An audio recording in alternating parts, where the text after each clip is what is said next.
Gotta re-record this because my mic was off. It's infuriating. Anyway, what's up, guys? This is the Harrower. You're probably thinking, this is completely different. Yes, it is. This is me. This is my face. And I'm gonna be doing something a little different here. So, I don't know how many of you saw my last video where I was playing Metal Gear Rising, but I have done my typical ADHD thing, and I've hyper focused on it. I've consumed all of the Metal Gear Rising content I can find, and now I'm gonna be making a video essay on why one of the characters, Jetstream Sam, is not actually a villain. Alright, so to start it off, we'll look at the basic literary archetype. So, villain archetype has a lot of characteristics that Sam just doesn't fit. He's not needlessly bloodthirsty. He just he just doesn't fit it very well. Sundowner is a much better example, as is Senator Armstrong. There are really two archetypes here that Sam fits: the rival and the fallen hero. He fits the fallen hero much better with characterization from the lyrics of his theme, a couple cutscenes in the game, and his DLC. While in most of the base game, he just seems like a sassy douchebag who's not afraid to let the other ones die so he can get the personal glory of killing Raiden.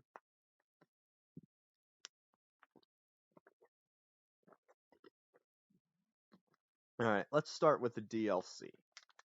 So in the cutscene before fighting Blade Wolf in the sewers beneath World Marshal, Sam says a couple things that really just stick out. I go around, dispensing justice, but only to people who deserve it. Here, Sam is saying that he's not a bloodthirsty murderer.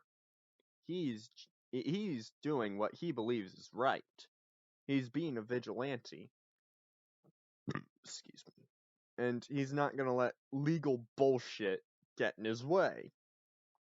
And the next thing he says is something desperado. It's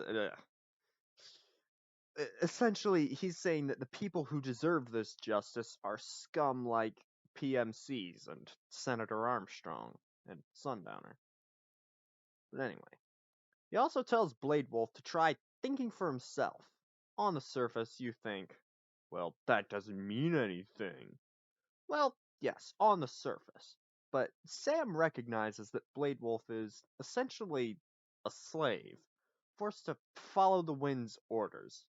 And he doesn't really hold this against Blade Wolf, because Blade Wolf is robot dog and all, and he's basically a UG with self-awareness. Like, just kind of messed up, but whatever. And later in the DLC, Armstrong calls Sam, talks to him. Sam essentially tells him to suck a lemon after Armstrong calls his skills impressive. And when Sam finally gets to the roof of World Marshal, he says something to the effect of, I came here to kick your fucking ass, not to join your war on humanity. And after defeating Armstrong, another cutscene starts. Sam just has a sassy line that I absolutely just love. Armstrong says, come on, give us a hand. And Sam just responds with, why don't I take yours instead? And then he starts fighting Armstrong again, and he does his little trigger quick draw thing and cuts off Armstrong's right hand. So he actually does.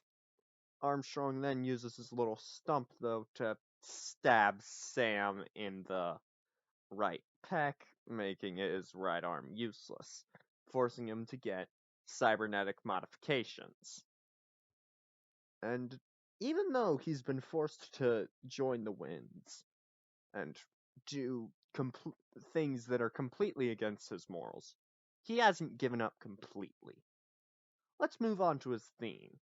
Now, while the only thing I know for real is definitely one of the best musically constructed tracks in the game, like,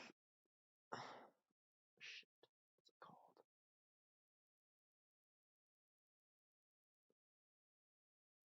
Like, The Stains of Time, A Stranger I Remained, and The Hot Wind Blowing, the lyrics help characterize here.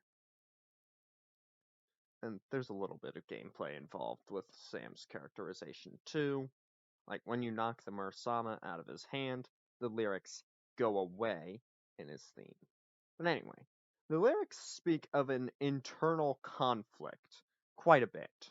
For instance, the bridge, losing my identity, wondering, have I gone insane? Sam is reflecting on all of the evil things he's done for Desperado and Armstrong. Another one, looking downward from this deadly height and never realizing why I fight. Sam has really become so entrenched by his desire to murder Armstrong that he's lost sight of his original goal of dispensing justice. He's undermining it. He thinks he has to become a member of the Winds to defeat Armstrong. He has to do horrible things, gain Armstrong's trust, and then stab him in the back. But now he sees that that's a really stupid plan. Sam knows Armstrong's already in Pakistan, waiting to stage the assassination of current US President Hamilton. Don't know his first name. Anyway. And he also knows that Ryden is definitely going to try and figure out a way to stop Armstrong from succeeding. Ryden's way chosen is actually going to Solus, an air and space company in Colorado, to borrow a spacecraft to go fast enough to get to Pakistan in time to figure out a way to warn Air Force One. So Sam decides to get in Ryden's way, and he talks to Blade Wolf, and he makes a recording that we see just before fighting Armstrong. Sam knows that at this point, him directly opposing Armstrong is pretty much impossible. So he tells Blade Wolf that about an hour or so, somewhere around that time frame, after he dies, the ID lock on his blade is going to disable, which just means that now you don't have to be genetically identical to Jetstream Sam to use his blade. And this means that Blade Wolf can give Raiden the Mursama so that he can use it to kill Armstrong.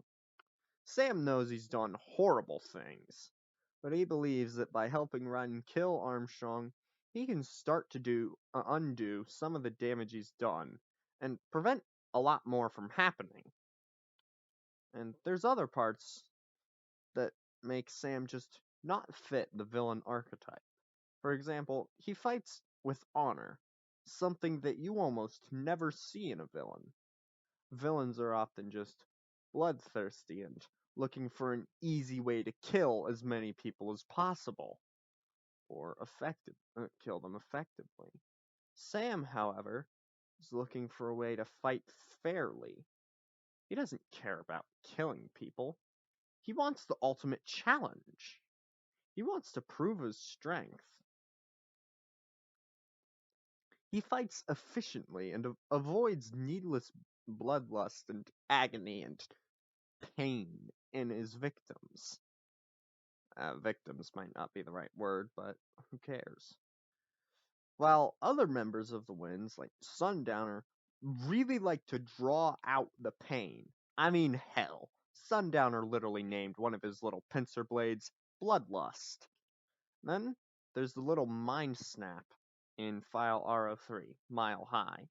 Sam shows Raiden that he's not wrong in opposing Armstrong and Desperado, but he's become blinded by his goal and he's undermining it with the slaughter of people who have no choice but to be a cyborg warrior for Desperado. One might even call them weak, a group Raiden swore to protect.